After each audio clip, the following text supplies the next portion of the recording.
I'd visited Vietnam in 1958 with my then girlfriend Myrtle Mackenzie, and I was not happy being there. We came in by road from Cambodia. There were military outposts, and at the marketplace people were sullen, and we stayed in a hotel in Chalon, which was really filthy, and I got sick, and so I was not. My memories of Vietnam hadn't been very great compared with joyous journeys to Cambodia and Thailand and Laos, just wonderful countries. On the other hand, at that point, I'd been really impressed with the dispatches filed by Malcolm Brown. Now, the AP, specializes in basically information that's presented succinctly. They go for the 700 to 900 word story. They got a lot of news that's happening in the world. They have to pack a lot on, as many stories they can on the wire.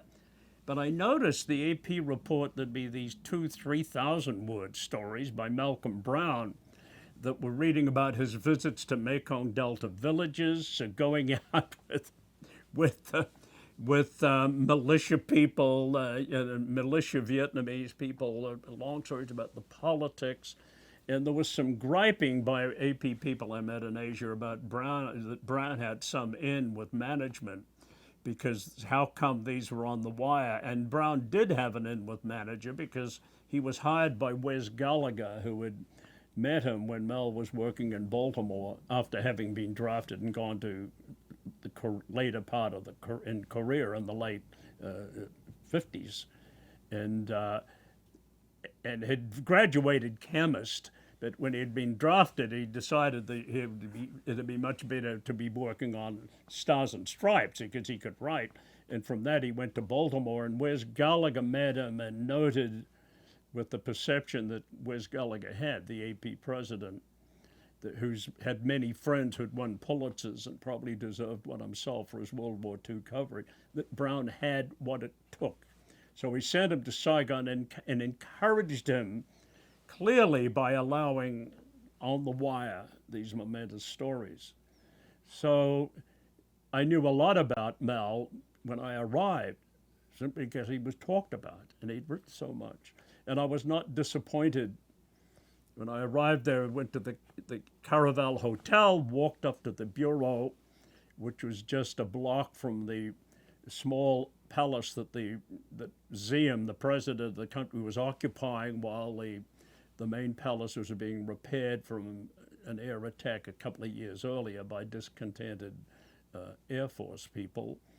And I walked into the bureau, and here's this big, tall guy, thin, blonde-haired, comes out, shakes my hand, and says, "I'm glad you're here. We need you here." And I looked around the office, and there was a sort of ornamental stuff. There was an object hanging from a wall. It turned out to be a withered hand that he'd picked up on the countryside. There were various weapons parts, and Mel was sort of a collector. And he had on his desk a couple of dog-eared copies. I remember looking at Mao Zedong's treatise on guerrilla people's war, Von Winjop's book, these well-thumbed. He said, "I expect you to read this stuff if you want to work here." And while getting adjusted, meeting the Vietnamese staff, Havan Tran, who was one guy, and the photographer or two, in comes Horst Fass, who had just arrived in a later plane. He had come in from Laos, I'd come in from Singapore, and I'd met Horst earlier in Laos at some assignment just a few months earlier. And anyway, there we were together, Horst, Mel, and I, and it all worked. Horst, the great photojournalist. Yeah, Horst Fass, the great photojournalist, but it all sort of came together there because we were three very different people. I was the kid from New Zealand, sort of aggressive and raw, not uncertain of anything, but raw and wanting to learn as much as I could. Horst Fass was the German, overeducated, cultured, but one of the great photographers of that period, and became even greater, big burly guy with relatively few of words, but intense, totally loyal. And here is Mal, the orchestral master there, who was believed in deeply in what he was doing, the role that journalism should play. And he believed more than just being a journalist. He wanted journalism to be influential and to make things happen. I didn't feel that way, and I still don't feel that way. I didn't feel as a journalist. I didn't go to Saigon to either promote the war or to criticize it. And just as years later, I went to Baghdad a lot of times, not to criticize Saddam or to praise him. Just give me the facts, man, because I think the facts were always far more important to me. The eyewitness was more important to me than any other factor, because you can't argue with facts. Facts can be disputed, but ultimately history will out.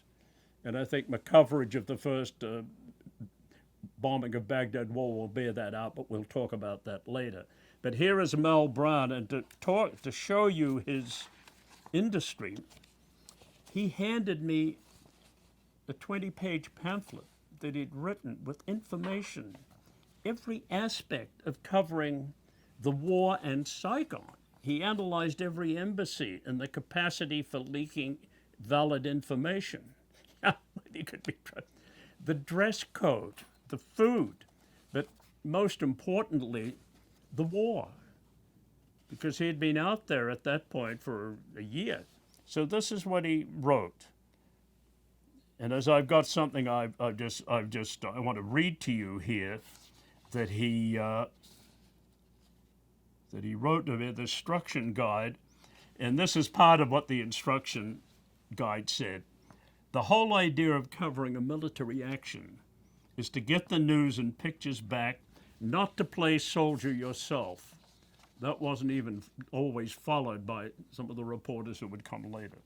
He said you should know how to swim.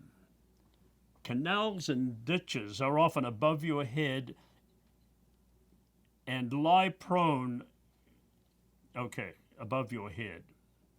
When you hear shots fired, lie prone under fire and move only on your belly. Look for cover and move toward it. Other advice: when moving with troops, do not stay close to the head of a column or the point man in a formation. That is the soldier who's up in advance. Check it out. Professional soldiers are paid to do this, he said. Do not stand or march close to a radio man or medic, because they are prime targets of the enemy. Here's some more advice. Try to keep in good physical condition so you can march or run for a reasonable distance. You may save your life by doing this at some point. How true. If you hear a shot and think it's not from your own side, don't get up to look around where it came from. The second shot might get you. Again, when possible, step in exactly the same spot as the soldier ahead of you. If he wasn't blowing up, you probably won't be. Absolutely true advice. Do not pick up Viet Cong flags or other souvenirs from haystacks, trees or branches or poles. They are often booby-trapped with grenades. Beware of water buffalo. When they get excited, they stampede, charge, and kill. Don't be misled by seeing children playing on their backs. Children and buffaloes are friends.